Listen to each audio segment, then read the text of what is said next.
বলে? বাবা এটাকে কি বলে? ওটা করো না, জোরে বলো।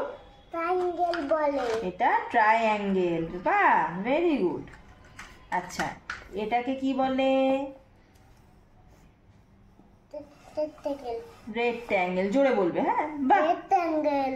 বাহ, ভেরি গুড। আচ্ছা, এটাকে কি বলে? সার্কেল বলে। Wow, very good. এটাকে কি বলে? এটাকে কি বলে? তুমি জানো তো, বলো। স্কয়ার বলে। হ্যাঁ, বাহ, জোরে বলতে হবে। স্কয়ার। স্কয়ার। বাহ, ভেরি গুড। এটাকে কি বলে? জোরে আছে। এই তারার মতো। আচ্ছা, এটাকে কি বলে? তার। স্টার। বাহ। আর তুমি কি এটা জানো? বাহ, ওটার মতন। বাবা এটাকে কি বলে তুমি জানো? এটাকে বাবা এটাকে কি বলে? এটার মতন। ইয়েস, মিলাও। এইটার মতন এইটা, স্টারের মতন এইটা। বাহ। আর রেক্ট্যাঙ্গেলের মতন রেক্ট্যাঙ্গেল। আমাদের সার্কেল নেই।